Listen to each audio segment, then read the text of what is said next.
Hello बच्चों, नमस्कार। कैसे हैं आप सब लोग? उम्मीद करता हूं कि आप सब लोग अच्छे होंगे, बेहतरीन होंगे, लाजवाब होंगे और एकदम बिंदास होंगे और साथ ही बहुत अच्छे से आप लोग अपनी पढ़ाई को कर रहे होंगे। तो प्यारे दोस्त, आप लोग जानते हैं कि हर रोज हम लोग एक ऐसे टॉपिक की वीडियो लेके आ रहे होते हैं जो एग्जाम के पॉइंट ऑफ व्यू से बहुत इंपॉर्टेंट होता है। जो मेरे प्यारे दोस्त ट्रेंडिंग में टॉपिक चल रहा होता है उसकी वीडियो जो है वो मैं आप लोगों के सामने लेके आ रहा होता हूं और एक छोटी सी वीडियो में मैं आपके उस कॉन्सेप्ट का रिवीजन जो है वो शानदार तरीके से कराने की कोशिश कर रहा होता हूं। तो आज उसी सीरीज में मैं एक ऐसा टॉपिक आपके सामने लेके आया हूं जिसमें हर एग्जाम में प्यारे दोस्त आपसे क्वेश्चन पूछे जा रहे हैं। मैं बात कर रहा हूं मेरे प्यारे भाई डायरेक्ट एंड इनवर्स प्रोपोर्शन की। एक क्वेश्चन आपको लगभग लगभग हर शिफ्ट में देखने को मिल जाएगा। तो क्या होता है इसका कॉन्सेप्ट, थोड़ा सा एक बार समझिए मेरे प्यारे दोस्त। अगर मैं इसकी थ्योरी की बात करता हूं तो इसमें दो चीजों के बारे में आप लोगों को पता होना बेहद जरूरी है। एक तो होता है मेरे भाई डायरेक्टली प्रोपोर्शनल, जिसे कहा जाता है अनुक्रमानुपाती, और एक होता है इनवर्सली प्रोपोर्शनल, जिसे कहा जाता है व्युत्क्रमानुपाती। अनुक्रमानुपाती का मतलब होता है मेरे प्यारे साथी किसी भी चीज का सेम इफेक्ट पड़ना।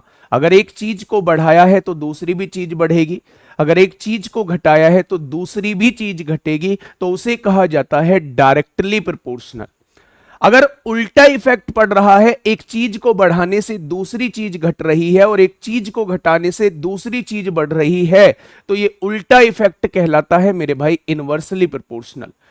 एग्जाम्पल के लिए मैंने आप लोगों से कहा कोई ए क्वांटिटी है, ए वस्तु है आपके सामने, ये बी के डायरेक्टली प्रोपोर्शनल है। तो मेरे भाई हम इसे कैसे लिखेंगे? जो A1 और A2 का रेशो होगा वही रेशो किसका हो जाएगा? B1 और B2 का हो जाएगा। अगर वो डायरेक्टली प्रोपोर्शनल है तो उसमें रेशो जो रहेगा वो समान रहेगा। कोई दिक्कत? तो आप कहेंगे जी कोई दिक्कत नहीं है। अगर मैं यहीं पे आप लोगों से कहता हूं ए और बी में जो है वो इनवर्सली प्रोपोर्शनल का रिलेशन है, यानी उल्टा रिलेशन है, तो आप यहां एक बात बोलेंगे कि भैया जी जो रिलेशन A1 A2 का होगा उसी का उल्टा रिलेशन जो होगा, उसी का उल्टा रेशो जो होगा वो B2 अपॉन B1 का होगा। क्या यहां तक किसी को कोई समस्या? तो आप कहेंगे कोई समस्या नहीं है। तो आज की क्लास जो है वो इसी टॉपिक पर बेस्ड है, जहां हम लोग जो है वो डायरेक्टली प्रोपोर्शनल और इनवर्सली प्रोपोर्शनल के बारे में बात कर रहे होंगे। उसी पर बेस्ड क्वेश्चंस आप लोगों के हो रहे होंगे। अगर मैं आज की बात करूं तो मेरे प्यारे दोस्त शायद आप लोगों को टाइम नहीं दिखाई दे रहा है कि ये क्लास कितने बजे रिकॉर्ड हो रही है।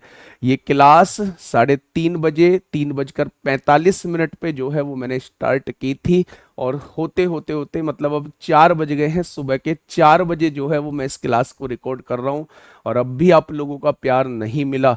अगर अब भी कहीं प्यार में कमी रह गई तो फिर मेरे भाई हिम्मत जो है वो पूरी तरीके से टूट जाएगी, है ना।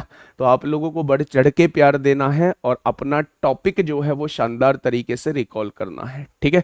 तो मैं पहला क्वेश्चन आप लोगों के सामने लेके आ रहा हूं, एक बार समझिए। ये CGL 2023 में क्वेश्चन आप लोगों से पूछा गया है। क्वेश्चन क्या कहना चाह रहा है? क्वेश्चन कह रहा है जी AB+18 के अनुक्रमानुपाती है, यानी डायरेक्टली प्रोपोर्शनल है। जब B 36 होने पर A 108 होता है तो A का मान ज्ञात कीजिए जब B 68 हो। तो मेरे भाई ये जो पहली वैल्यू दी होती है ये 1 की वैल्यू होती है, ये 1 की वैल्यू होती है। ये बाद में जो वैल्यू पूछी गई है 2 की वैल्यू होती है, बाद में जो वैल्यू दी गई है 2 की वैल्यू होती है, ठीक है। अगर अनुक्रमानुपाती है तो आप डायरेक्टली लिखेंगे कि जो A1 अपॉन A2 का जो रेशो होगा वो किसके बराबर होगा? वो B1 प्लस 18 के और B2 प्लस 18 के रेशो के बराबर होगा। क्योंकि डायरेक्टली प्रोपोर्शनल है इसलिए ऊपर 1, यहां भी 1, यहां 2, यहां भी 2। अगर इनवर्सली प्रोपोर्शनल होता तो B2 वाली लाइन ऊपर पहुंच जाती, B1 वाली लाइन नीचे आ जाती। अब देखिए इसने क्या दिया है, B1 की वैल्यू 36 दी है, तो 36 में 18 जोड़ेंगे ये कितना हो जाएगा? ये 54 हो जाएगा। B2 की वैल्यू 68 दी है, 68 में 18 जोड़ेंगे कितना हो जाएगा, 86 हो जाएगा मेरे भाई।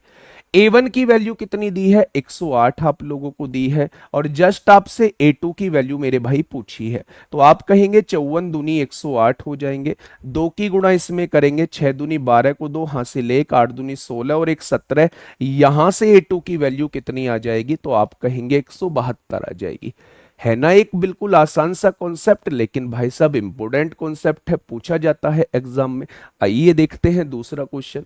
ये CBT 1 का भी एग्जाम हुआ है रेलवे का 2025 का, उसमें एक क्वेश्चन पूछा गया है। क्या कहना चाह रहा है क्वेश्चन ने, कहा है y जो है x+3 के अनुक्रमानुपाती है मेरे भाई, यानी y1 अपॉन y2 का जो रेशो है, y1 अपॉन y2 का जो रेशो है, क्या वो x1+3 अपॉन x2+3 के रेशो के बराबर होगा। क्योंकि दोनों में रिलेशन कैसा है, अनुक्रमानुपाती का है, तो सामने लिखी जाएंगी चीजें। ये पहले x की वैल्यू दी गई है, ये पहले y की वैल्यू दी गई है, ये दूसरे x की वैल्यू दी गई है, दूसरे y की वैल्यू पूछी है। तो x1 कितना है 1, 1+3 कितना हो जाएगा 4 हो जाएगा। x2 कितना है मेरे भाई 2, 2+3 कितना हो जाएगा 5 हो जाएगा।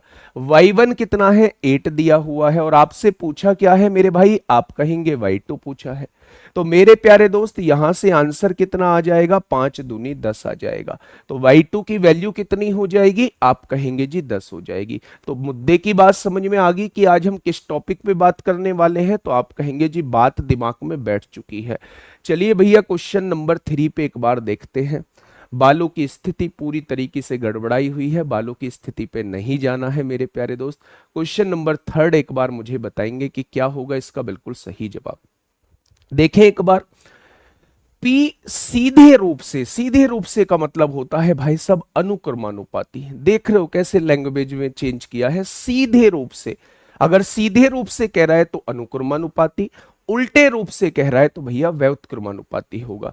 यानी मेरे प्यारे दोस्त P1 P2 का वही रेशो होगा, P1 P2 का वही रेशो होगा जो मेरे भाई x1 का स्क्वायर प्लस y1 का स्क्वायर प्लस z1 का स्क्वायर अपॉन x2 का स्क्वायर प्लस y2 का स्क्वायर प्लस z2 का स्क्वायर होगा। मेरे भाई ये x1 की वैल्यू है, ये y1 की वैल्यू है, ये z1 की वैल्यू है, तो इनके स्क्वायर का समेशन कर दीजिए। 1 का स्क्वायर 1 आएगा, y का स्क्वायर 2 का स्क्वायर 4 आएगा, और 3 का स्क्वायर मेरे प्यारे दोस्त 9 आएगा। अगर मैं बात करूं कि x2 कितना है, -1 का स्क्वायर 1 आएगा, y2 कितना है 1 का स्क्वायर 1 आएगा, और z2 कितना है मेरे भाई 5 का स्क्वायर 25 आएगा। आ चुका है क्या। उसने पहला P1 दिया है, यानी पहला P दिया है 70, और उसने दूसरा P आपसे पूछ रहा है, यानी वो P2 की वैल्यू पूछना चाह रहा है। भैया जी ये तो बहुत आसान है, हाँ जी बहुत आसान है मेरे भाई। अब यहां से चीजों को एक बार समझेंगे। 9 और 4 13 और 1 कितना हो जाएगा 14, 25 और 1 26 और 1 कितना हो जाएगा 27 हो जाएगा। 14 पंजे कितना हो गया 70 हो गया, 27 पंजे कितना हो जाएगा 135 हो जाएगा। यानी P2 की वैल्यू कितनी आ जाएगी, तो आपने कहा 135 आ जाएगी। क्वेश्चन का जवाब क्या हो जाएगा, क्वेश्चन का जवाब सी ऑप्शन हो जाएगा। कोई समस्या वाली बात, आप कहेंगे कोई समस्या नहीं है, लेकिन मुझे कैसे पता चलेगा समस्या नहीं है। कमेंट बॉक्स में लिखेंगे भैया जी कोई समस्या नहीं है, बहुत अच्छे से ये टॉपिक जो है वो क्लियर हो गया है। क्वेश्चन नंबर 4 की तरफ चलते हैं। कमेंट बॉक्स का यूज करना चाहिए, है ना। जब कोई रिकॉर्डेड वीडियो हमारे सामने आ रही होती है तो हमें सबसे ज्यादा यूज किसका करना होता है, कमेंट बॉक्स का। भाई लाइव में तो आप लोगों के कमेंट दिखते रहते हैं, लाइव में तो आपकी बातें हमसे चलती रहती है, तो हमारी और आपका वार्तालाप कैसे हो अब रिकॉर्डेड वीडियो में, तो उसका माध्यम होता है मेरे भाई कमेंट बॉक्स। कमेंट बॉक्स को भर डालो मेरे भाई कमेंट से कि भाई साहब क्लास कैसी लगी, टॉपिक कैसा लगा। चलिए जल्दी से बताइए क्या होगा इसका जवाब। क्वेश्चन ने कहा एक्स वाई के व्युत्क्रमानुपाती है। भैया जी यहां तो व्युत्क्रमानुपाती बोला है, तो भैया उल्टा बोला है यहां पे। यानी x1 और x2 का जो रेशो होगा ना, वो y2 अपॉन y1 के रेशो के बराबर होगा, उल्टा हो जाएगा। कोई बात नहीं जी, उल्टा हो जाएगा। ये पहला y1 दिया है, ये पहला x1 दिया है, ये दूसरा x2 दिया है, दूसरा y2 पूछा है। अच्छा मुझे बताइए x1 की वैल्यू कितनी है, आपने कहा 2 दी गई है। x2 की वैल्यू कितनी है, आपने कहा 3 दी गई है। y2 की वैल्यू आपसे पूछी गई है और y1 की वैल्यू कितनी है भैया, y1 की वैल्यू 6 है। 3 से काटेंगे 2 बार कटेगा और 2 दूनी 4 हो जाएगा, तो y2 की वैल्यू कितनी हो जाएगी, 4 हो जाएगी। ठीक है जी, बहुत बढ़िया। ये देखिए फिर एक और एनटीपीसी में पूछा गया क्वेश्चन, एक और एनटीपीसी में पूछा गया क्वेश्चन है मेरे भाई, एम एन के व्युत्क्रमानुपाती है, यानी भैया m1 और m2 का जो रेशो होगा वो n2 अपॉन n1 के रेशो के बराबर होगा। होगा क्या, आपने कहा जी बिल्कुल होगा। ये पहला m1 है मेरे भाई, ये पहला n1 है, ये दूसरा n2 है, दूसरा m2 पूछा है। m1 कितना है, 18 दिया हुआ है। m2 क्या है भैया जी, पूछा गया है। n2 कितना है, 27 दिया हुआ है। और n1 कितना है मेरे भाई, आपने कहा 21 दिया हुआ है। काटा पीटी मचाइए, 9 दूनी 18 होता है, 9 तिया 27 होता है, 3 सत्ते 21 होता है, 7 दूनी 14 होता है। बहुत बढ़िया, बहुत बढ़िया। फटाफट से मुझे इसका जवाब दे दीजिए जो आपसे CHSL 2024 में पूछा गया है। वीडियो को पॉज करिए, कमेंट बॉक्स में जवाब लिखिए, इसका फटाफट आंसर निकाल के कमेंट बॉक्स में लिखाइए। वीडियो को पॉज करना है और फटाफट कमेंट बॉक्स में इसका जवाब देना है। और क्लास को लाइक पाइक भी करना होता है, ऐसा नहीं है कि लाइव क्लास ही लाइक होती है, कभी कभार के जो है वो रिकॉर्ड क्लास को भी लाइक करना चाहिए अगर क्लास अच्छी लग रही है तो। ठीक है, चलिए क्वेश्चन ने कहा है m जो है वो n² + 3 का व्युत्क्रमानुपाती है। अच्छा जी, व्युत्क्रमानुपाती का मतलब क्या होता है, व्युत्क्रमानुपाती का मतलब होता है m1 अपॉन m2 का जो रेशियो होगा वो n2 के स्क्वायर प्लस 3। भाई ये स्क्वायर वाली टर्म है ना, तो ऊपर तो n2 वाली आएगी, n2 स्क्वायर प्लस 3, और नीचे जो आएगी वो n1 स्क्वायर प्लस 3 आएगी, n1 स्क्वायर प्लस 3 आएगी। पहली वैल्यू n1 होती है, दूसरी पहली वैल्यू m1 होती है, ये दूसरी वैल्यू होगी और ये दूसरी वैल्यू पूछी होगी। अब मुझे बताइए m1 कितना है, आप कहेंगे 3 दिया हुआ है। m2 कितना दिया हुआ है, m2 तो आपसे पूछा है। अच्छा n2 का स्क्वायर कितना दिया हुआ, n2 का स्क्वायर 69 है, मतलब 69 है, 69 में 3 जोड़ोगे तो 72 आएगा। n1 कितना दिया हुआ है, n1 खाली n1 3 दिया हुआ है, तो इसका स्क्वायर करेंगे 9 आएगा, 9 में 3 जोड़ेंगे 12 आएगा, 12 से काटेंगे 6 बार आ जाएगा, 3 से काटेंगे 2 बार आ जाएगा, तो m2 की वैल्यू कितनी आ जाएगी, 1/2 आ जाएगी। मेरे भाई 2m2 इज इक्वल टू 1 आएगा ना, तो m2 की वैल्यू कितनी आ जाएगी, 1/2 आ जाएगी। बहुत बढ़िया जी। क्वेश्चन नंबर 7 बताइए, क्वेश्चन नंबर 7 बताइए। टोटल 10 क्वेश्चन है, क्वेश्चन नंबर 7 का जवाब दीजिए, क्या होगा इस क्वेश्चन का बिल्कुल सही जवाब। देखिए यहां देखेंगे, थोड़ा सा बढ़िया क्वेश्चन है मेरे भाई, CGL 2024 में आप लोगों से पूछा गया है। एक्स वाई के घन के अनुक्रमानुपाती और जेड के वर्ग के व्युत्क्रमानुपाती है, यानी उसने कहा है एक्स जो है वो वाई के तो घन के अनुक्रमानुपाती है और जेड के वर्ग के व्युत्क्रमानुपाती है। भैया जी यहां दो दो के साथ रिलेशन दे दिया तो घबराना कैसा, यानी x1 अपॉन x2 का जो रेशो होगा वो समझिएगा, पहले हम y की टर्म में लिखते हैं, y है डायरेक्टली प्रोपोर्शनल, तो y1 cube upon y2 cube के बराबर होगा। z जो है वो इनवर्सली प्रोपोर्शनल है, इसलिए 2 वाला ऊपर आएगा मेरे भाई और 1 वाला मेरे भाई नीचे आएगा। कोई दिक्कत समस्या, आपने कहा कोई दिक्कत समस्या नहीं है, लिखना चालू कर दो। ये पहला y1 है, ये पहला z1 है, ये पहला x1 है, ये दूसरा y2 है, ये दूसरा z2 है और ये दूसरा x2 आपसे पूछा है। बहुत बढ़िया।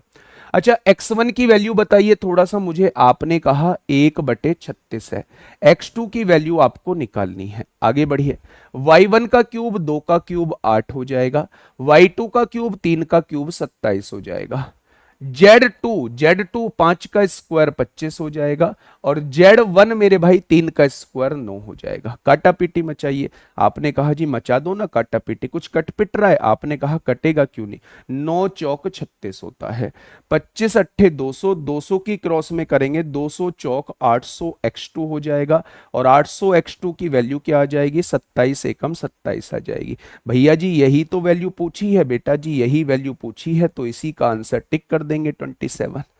ठीक है जी, है ना, है आसान, बताते रहो बीच में कि आसान है या नहीं। भैया जी बहुत आसान है, क्वेश्चन तो ऐसे पूछे जाते हैं। बहुत बढ़िया, फटाफट बताइए इसका जवाब क्या होगा।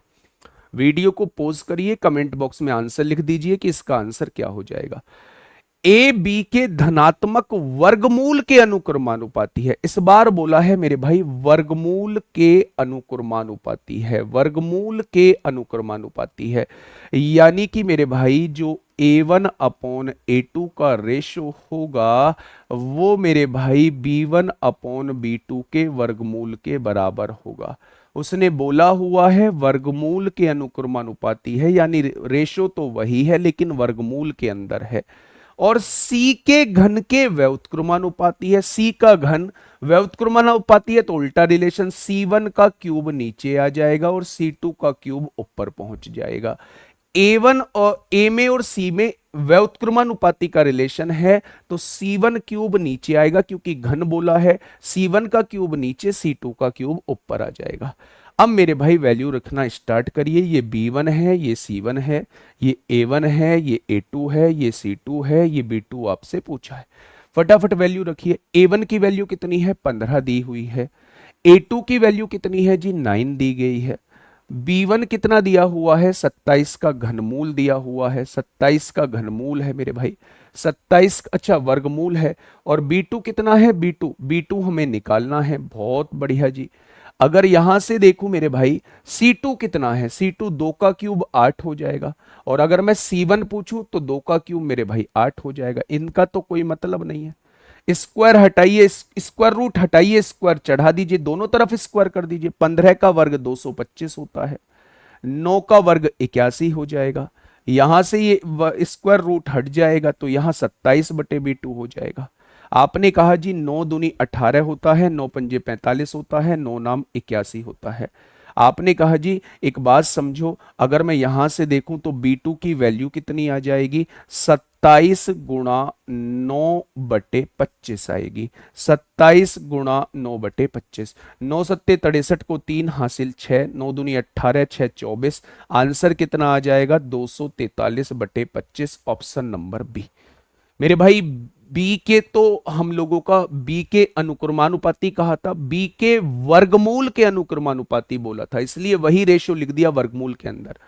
सी के घन के व्युत्क्रमानुपाती बोला था, सी का रेशो उल्टा लिख दिया, घन का रेशो उल्टा लिख दिया। तो कोई दिक्कत तो नहीं है, ये रिलेशन आप लोगों को समझ में आना चाहिए। ठीक है, नेक्स्ट क्वेश्चन आते हैं। ये CHSL 2024 में आप लोगों से पूछा गया है। क्या कहना चाहता है क्वेश्चन, गणित में ए के अंक उसके अभ्यास समय के अनुक्रमानुपाती हैं, यानी मार्क्स जो हैं, अगर अंक की बात करूं, मार्क्स जो हैं उसके किसके अनुक्रमानुपाती हैं, अभ्यास समय यानी प्रैक्टिस टाइम के अनुक्रमानुपाती है, यानी वही रेशो है। ठीक है भैया, 6 घंटे के अभ्यास में ये T1 समय दिया हुआ है, ये पहला समय दिया हुआ है 6 घंटे। ए को 70 अंक मिलते हैं, पहले नंबर मिलते हैं 70। 90 अंक प्राप्त करने के लिए दूसरे अंक 90 दिए हुए हैं, उसका अभ्यास समय क्या होना चाहिए, यानी T2 पूछा जा रहा है।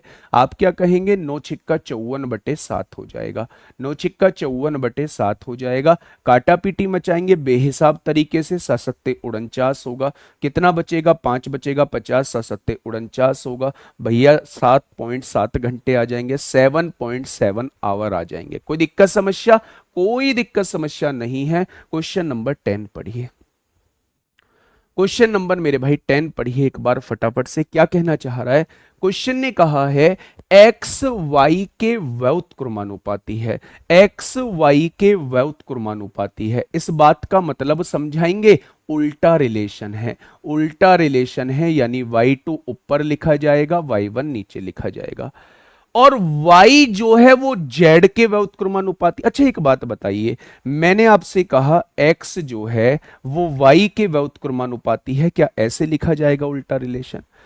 y जो है वो z के व्युत्क्रमानुपाती है, यानी z इसका उल्टा यहां सीधा लिखा जाएगा। भाई अगर इसके डायरेक्टली प्रोपोर्शनल होता, अनुक्रमानुपाती होता, तो मैं 1/z लिखता, इसके सामने लिखी जाती बिल्कुल। अगर z जो है इसके व्युत्क्रमानुपाती है तो इसके उल्टा लिखा जाएगा, यानी वो ऐसे लिखा जाएगा। अब मैं y को अगर अलग हटा दूं, मैं इन दोनों में आपसे रिलेशन पूछूं तो x और z में अनुक्रमानुपाती का रिलेशन आ जाएगा। x और z में अनुक्रमानुपाती का रिलेशन आ जाएगा तो मैं कह सकता हूं कि x1 अपॉन x2 जो होगा वो z1 अपॉन z2 के बराबर होगा, क्योंकि दोनों में डायरेक्टली प्रोपोर्शनल का रिलेशन है मेरे भाई। अब यहां देखिए ना, x1 की वैल्यू दी है, z1 की वैल्यू दी है, z2 की वैल्यू दी है, x2 की वैल्यू पूछी है। x1 की वैल्यू कितनी है, 1/2 आप लोगों को दी हुई है। x2 की वैल्यू कितनी है आप लोगों से पूछी गई है। Z1 की वैल्यू कितनी है मेरे भाई, 1/74 आप लोगों को दी हुई है, और Z2 की वैल्यू 7 दी गई है। तो यहां से 2 से काटेंगे 37 बार कटेगा। x2 की वैल्यू कितनी हो जाएगी, x2 के सामने x2 की वैल्यू 7 49 को 9 हासिल 4, 7 21 और 4 25 हो जाएंगे, तो x2 की वैल्यू कितनी हो जाएगी, तो आप कहेंगे 259 हो जाएगी। कितनी हो जाएगी मेरे भाई, तो आप कहेंगे 259 हो जाएगी। ठीक है जी, बहुत बढ़िया जी। क्वेश्चन नंबर 11, ये एक लैंग्वेज में क्वेश्चन दिया हुआ है। वो लैंग्वेज में क्वेश्चन कैसे होता है थोड़ा सा समझना। ये लास्ट क्वेश्चन है मेरे प्यारे दोस्त, और मैं चाहूंगा इसका रिजल्ट जो है वो आप बताएं। मैं इसका रिलेशन लिख देता हूं, पहले वीडियो को यही पोज करिए, कोशिश करिए खुद से करने की। जब कर लेते हैं तो मेरे एक बार रिलेशन से मैच कर लीजिए, वैल्यू रख के आप बताएंगे कि इसका आंसर कितना आएगा। ध्यान से सुनिएगा। एक वृत्ताकार डिस्क का भार, डिस्क का भार, भार मतलब वेट, एक वृत्ताकार डिस्क है, उसका वेट जो है उसकी त्रिज्या के वर्ग और उसकी मोटाई के गुणनफल। त्रिज्या का वर्ग क्या होगा, त्रिज्या का वर्ग ये होगा, और मोटाई का गुणनफल यानी ये हो जाएगा, इसके अनुक्रमानुपाती है, ये बोला है। उसने कहा है उसका जो वेट है ना, उसकी त्रिज्या के वर्ग और उसकी मोटाई के गुणनफल के अनुक्रमानुपाती है। त्रिज्या का वर्ग ये हो गया, मोटाई को मैंने थिकनेस ले लिया, टी ले लिया। तो मेरे भाई इन दोनों में कैसा रिलेशन है, इन दोनों में अनुक्रमानुपाती का रिलेशन है। तो यहां से दोनों का वेट हो जाएगा W1 upon W2 is equal to R1 का स्क्वायर T1 हो जाएगा, R2 का स्क्वायर T2 हो जाएगा। कोई दिक्कत समस्या, आप कहेंगे कोई दिक्कत समस्या नहीं है। रिलेशन मैंने आपके सामने लिख दिया है। अब इस वैल्यू को थोड़ा सा देखिएगा। दो समरूप समान डिस्क की मोटाइयों का अनुपात 16/9 दिया हुआ है, यानी कि जो थिकनेस है T1 अपॉन T2 16/9 है, T1 अपॉन T2 16/9 है। यदि पहली डिस्क का भार दूसरी डिस्क के भार से 4 गुना है, पहली डिस्क का भार दूसरी से 4 गुना है, यानी ये 1 है तो ये 4 हो जाएगी, ये 1 है तो ये 4 हो जाएगी। T1 अपॉन T2 भी आप लोगों को दिया है 16/9, तो उसने उनकी त्रिज्याओं का अनुपात पूछा है, रेडियस का रेशो पूछ रहा है। जो चीज डिवाइड में है वो मल्टीप्लाई में आएगी, जो मल्टीप्लाई में है वो डिवाइड में आएगी। यहां से स्क्वायर हटेगा, इधर स्क्वायर रूट लग जाएगा, रेडियस का रेशो आपके सामने आ जाएगा। उम्मीद है कि आप इस बात का जवाब जो है वो कमेंट बॉक्स में मुझे दोगे। बाकी कैसी लगी क्लास जरूर बताइएगा। मैं हर एक कमेंट को पढ़ रहा होता हूं। कोई महत्वपूर्ण सजेशन अगर आपका होता है, कोई महत्वपूर्ण टॉपिक पर अगर आप वीडियो चाहते हैं जिसके बल्क में मैसेज प्यारे दोस्त देखने को मिलेंगे, वो वीडियो मैं आपके सामने लेके आ रहा हूँगा, वो कॉन्सेप्ट मैं आपके सामने लेके आ रहा हूँगा। मेहनत करते रहिए दोस्त, और ये कॉन्सेप्चुअल बूस्टर सीरीज जो है वो आपकी तैयारी में 4 चांद लगाने का काम करेगी। एक बार जरूर बताइएगा कि ये क्लास कैसी लगी, और कॉन्सेप्चुअल बूस्टर सीरीज का जो हम लोगों ने सोचा है वो आपके तैयारी में जो है वो किस तरीके से आप लोगों की मदद कर रहा है, एक बार उसके बारे में जरूर बताइएगा। ओके, टाटा बाय बाय, धन्यवाद।